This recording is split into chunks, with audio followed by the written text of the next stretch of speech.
Bonjour à tous. Aujourd'hui, cette vidéo s'appelle le choix, le non-choix, le libre choix.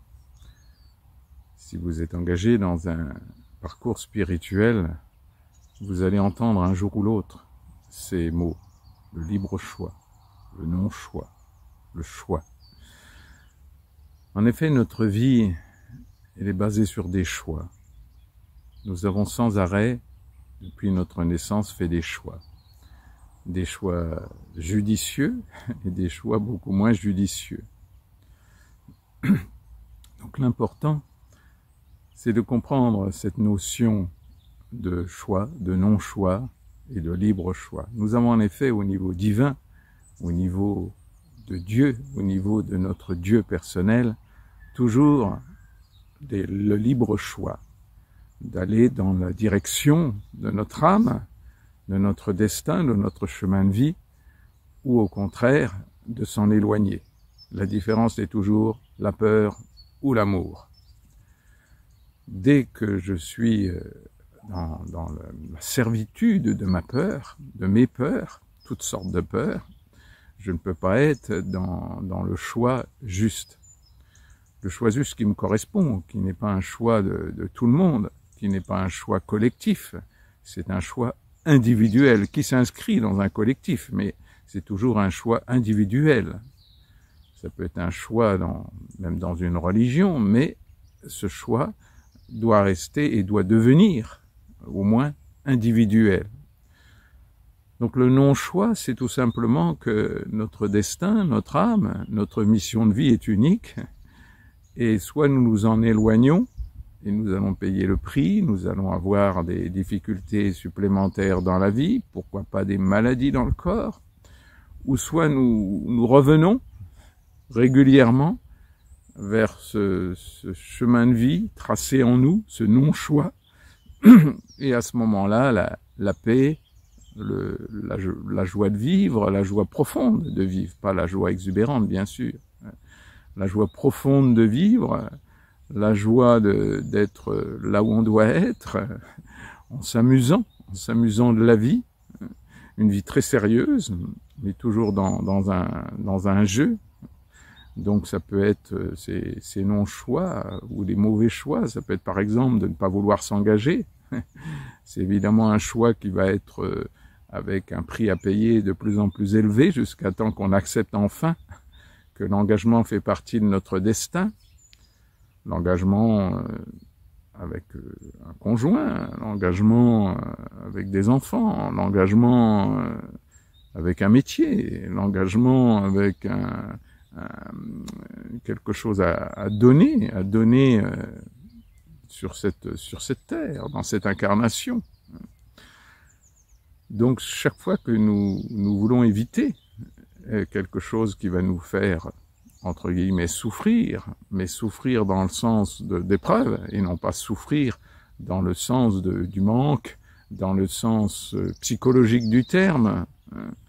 Bien sûr, la psychologie est un point très important de notre chemin. Très important de voir comment nous sommes construits, ce que nous avons à détruire de notre construction intérieure, ce que nous avons à détruire de notre personnalité, pour être enfin dans la direction juste, donc ce non-choix que nous avons à vivre. Donc le libre choix, c'est toujours le choix de se tromper, de s'amuser avec nos erreurs, de s'amuser avec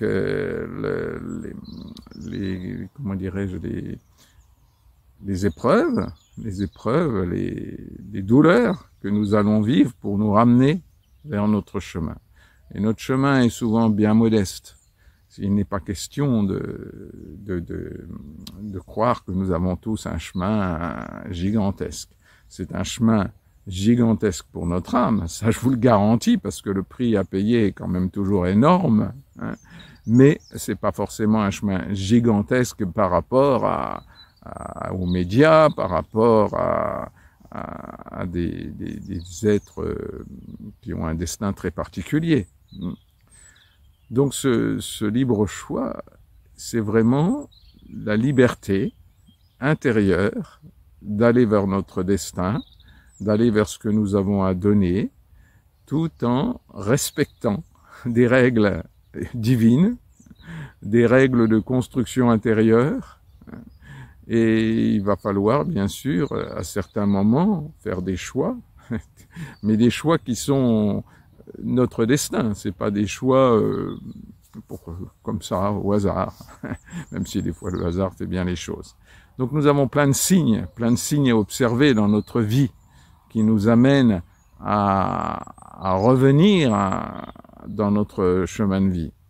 Et bien sûr, parfois, nous avons besoin d'aller loin par exemple, dans un enseignement spirituel, dans quelque chose de psychologique, de devenir un psychothérapeute ou des gens qui vont aider les gens d'une manière ou d'une autre avec des fois l'énergie, etc. Et puis il y a des grands virages à faire. Et à un moment donné, tout notre chemin qui paraît tracé, qui paraît simple, tout d'un coup va s'effriter, s'écrouler petit à petit pour nous montrer qu'il y a un grand virage à faire.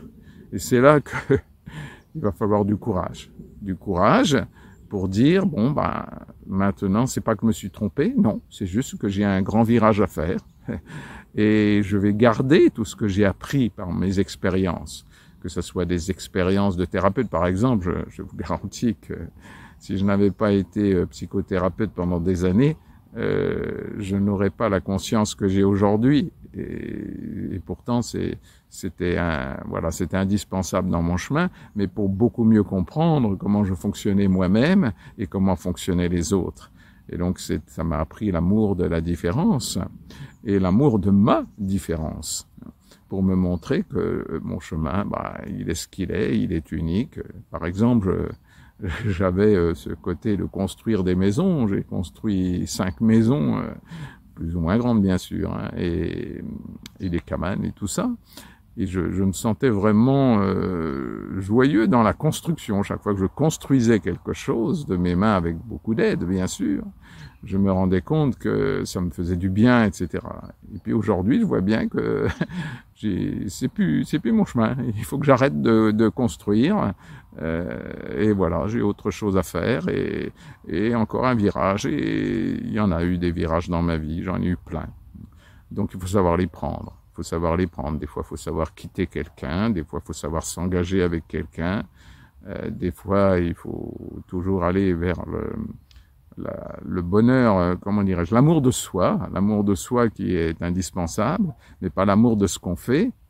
On va bien sûr s'accrocher pendant des années avec quelque part quelque chose dans notre chemin spirituel qui nous amène de la reconnaissance, c'est qu'on en a besoin. Mais un jour ou l'autre, cette reconnaissance ne sera plus utile et plus indispensable. Donc, la vie va nous amener à nous priver, enfin, qu'elle ne va plus nous donner cette reconnaissance. Ou les synchronicités, par exemple. Hein. On peut avoir toute une période de synchronicité et après se rendre compte qu'il n'y a plus tellement de synchronicité. On n'a plus qu'à respecter à l'intérieur de soi ce qui est juste et ce qui ne l'est pas. Donc, le choix, c'est le choix d'aller dans la bonne direction de soi-même, dans l'amour de soi, pour déborder vers l'amour des autres. Le non-choix, car c'est notre destin et notre chemin de vie et notre âme. Il faut vraiment découvrir ce qu'est notre âme. Souvent, les gens confondent l'âme et la personnalité. Ça n'a strictement rien à voir. La personnalité, c'est quelque chose de construit par rapport à nos blessures, nos souffrances, nos peurs, etc. Donc c'est bancal, c'est pas quelque chose de très merveilleux. Hein. Et alors que l'âme, oui, c'est vraiment quelque chose de merveilleux, c'est-à-dire quelque chose qui est sur un plan divin, quelque chose à soigner, à voir et à prendre soin de son âme. Et pour prendre soin de son âme, il faut prendre soin de son corps. Il faut prendre soin de sa personnalité aussi, mais dans le sens de ne pas s'y accrocher. Et donc ce non-choix, pour nous montrer que notre libre choix est très modeste.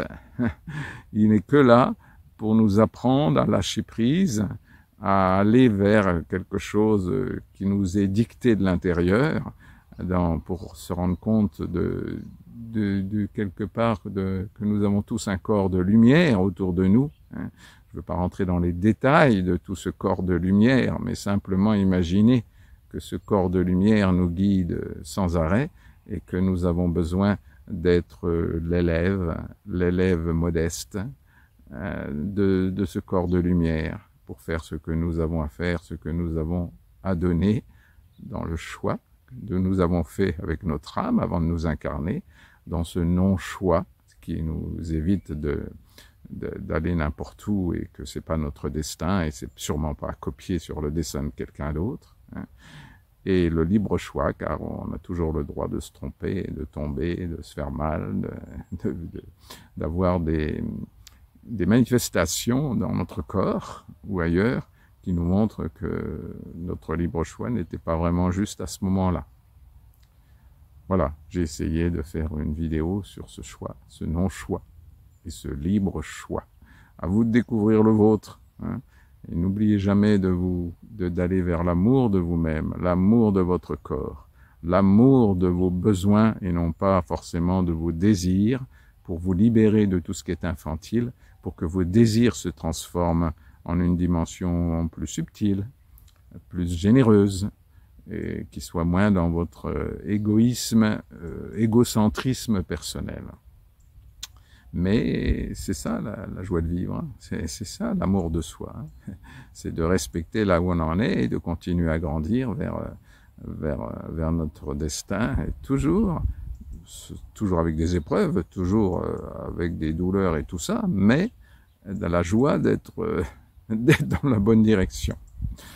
Allez, plein d'amour, plein de tendresse, et faites les bons choix.